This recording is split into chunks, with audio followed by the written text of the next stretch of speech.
This video is on ratio tables, and I mentioned to some of you in class that ratio tables are these tables that we've been seeing on the bell work where we're just filling in the missing numbers. This should be fairly easy for you because we've seen it so much, but I do want you to get this vocabulary. It's pretty important, and we're going to talk about some new ways that we can fill this table in, so please watch the video. Don't just skip over parts. I really need you to watch and get all of the details on this. Okay. With ratio tables, the first vocabulary you need to know is equivalent ratio. Okay, and an equivalent ratio is very similar to an equivalent fraction. It's the same idea, and it's when two or more ratios have the same value. So for example, if I have a 1 to 2 ratio, it looks like 1/2. I know that 2 to 4 means the same thing. These both simplify to the same number. I can also say that 5/10 is equivalent. Okay, these all have the same value. It's all a 1 to 2 type of ratio. Once we simplify those, they're just written different ways. So we call those equivalent ratios. The next thing you need to know is proportions, and that is the two ratios that are equal. Okay, and a ratio table is used to organize equivalent ratios. So we've seen that a whole bunch right here. We have the 1 to 3, so 2 to 6, we're following that same ratio. We multiply by 3, and we'll keep going and fill those in and see that these all make equivalent ratios when we look at the top and the bottom together. Okay, so there's 3 ways that we can complete a ratio table, and I'm going to highlight this so we remember that there are 3 different ways. So the next 3 things that I'm going to show you are not steps. You're not going to do all 3 at the same time. What you're going to do is you're going to pick one and use that method to fill in this table. So most of you have probably already looked at this and you've figured out what's missing because you have practiced this, but let's look at some of the technical ways that we do this. Okay, and one last thing that I do need to tell you before we go on to those ways is cross-multiplying. Cross-multiplying gets us a cross product, and what we do is we multiply diagonally.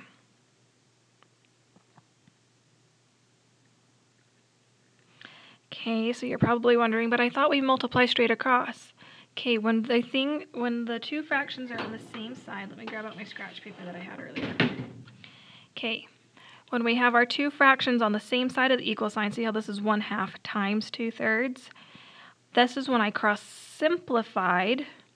Okay, I saw that 1 and 3 didn't simplify, 2 and 2, those cancel out, I multiply straight across, and I get my 1/3. Okay, that's cross-simplifying when I'm multiplying fractions. These ones, I have 2 equivalent fractions set equal to each other. So for example, I could say 1/2 equals 2/4. Those are the same, they're on 2 sides of the equal sign. So to get everything nice and level up here, and when I have things in here that I don't know what they are to solve, I'm going to do what we call cross-multiplying. You maybe saw this in elementary school. Some people call it the butterfly technique. Okay, to cross-multiply, I look down the diagonal and I'm going to multiply A times D to get AD. My equal sign stays in the middle, and then I look at my other diagonal, B times C. So over here I put my B times my C. Okay, this makes this nice and even. We call this linear now. It's in a straight line instead of being in fractions, because fractions are kind of hard to work with. And we will see how this method helps us in just a minute. But just remember, cross-multiplying is when there's an equal sign in the middle, and I'm going multiplying across the diagonals.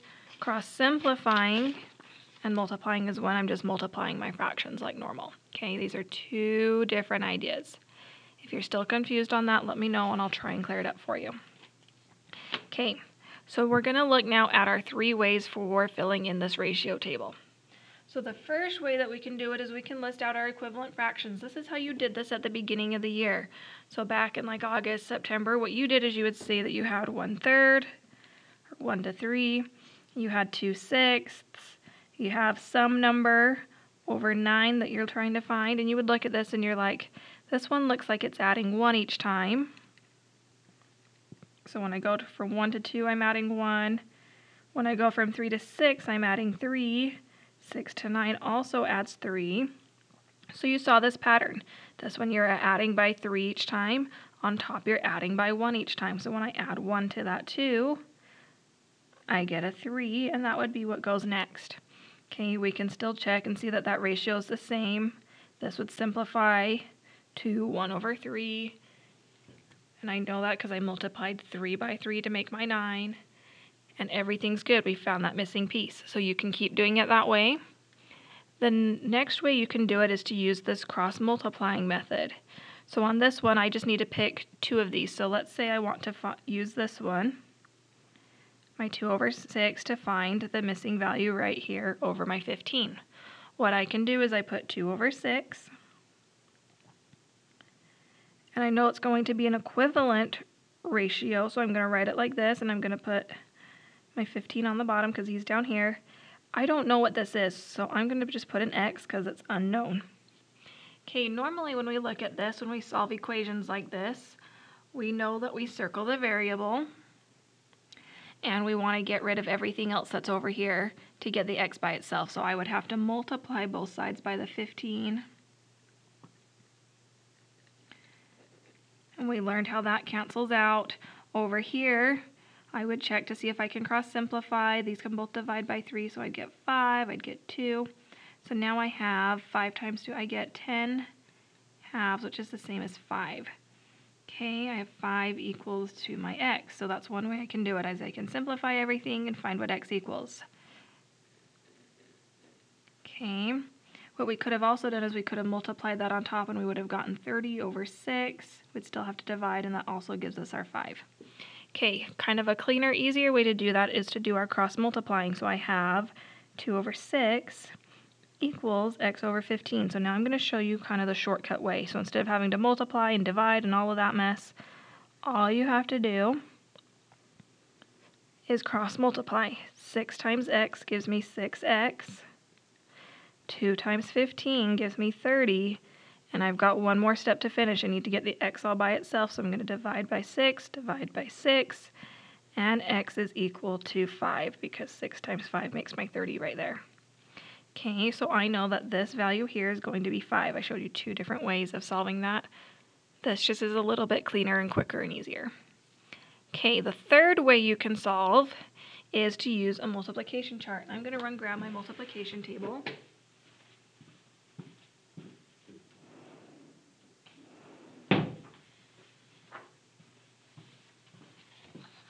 Okay, if we look at this multiplication table, a trick that you can do is if you look at these numbers, so I have 1, 2, 3, 4, and 5. So these are the numbers that I had on top in my ratio table right here, right? Oh, sorry, you can't see that.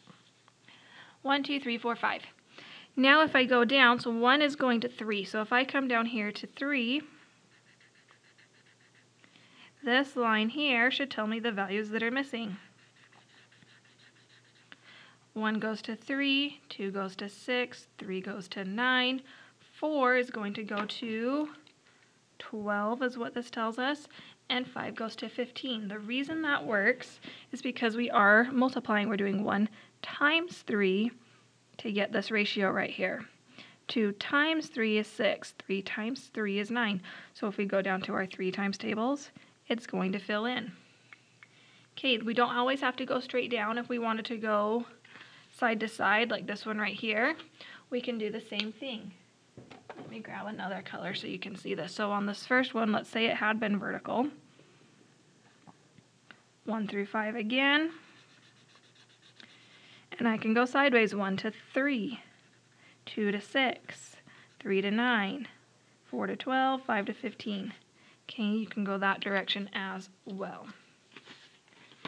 So you can use your multiplication chart, and with that, let me see if I wanted to tell you anything else. Yep, you can just look at the numbers horizontally or vertically. So we'll write that down so we remember. Look at the numbers vertically or horizontally. Okay. What we're going to do now is we're going to try a couple down here. We're just filling these in like we've done on the bell work. So you're looking for the pattern 5 to 4. I can see that this multiplied by 2 to get over here to the 10, right? 5, or I added 5. Okay, I don't know what this one added, so I'm going to multiply by 2. So 5 times 2 is 10, 4 times 2 is 8. Then I see I had to go 8 times 4 to get to 32, so I'm going to do 10 times 4, which gives me 40. Again, if you wanted to double check that over here, 5 goes to 4, 10 goes to 8, and 32 goes to 40. Okay, you can double check those. These ones are upside down to what you're seeing because the 4 is on top instead of on the bottom, but you can see that those are the numbers that match up with each other. Okay, on this last one, they didn't give us any numbers in there, but they're talking about it right here, so we're going to fill things in. So they say fill out the ratio table, which is this right here. For every 2 boys in your class, there are 3 girls. Okay, so all I did is I took this information, wrote it on my table. If there are 4 boys, how many girls will there be? You're probably saying 6. Okay, we saw that that was 2 to 3. That multiplied by 2, so that's going to multiply by 2. If there are 12 girls, how many boys are there? Let's look at it. This had to multiply by 2 to come this way. So I'm going to multiply by 2. It's going to be 8. I want that ratio to stay the same. Okay, I can also look at this and see that 3 multiplied by 4 to make that, so 2's got to multiply by 4 to make the 8. These are the exact same as what we've been seeing on our bell work. Okay, go ahead and pause and try these ones. Make sure you read the instructions right here. See you in class.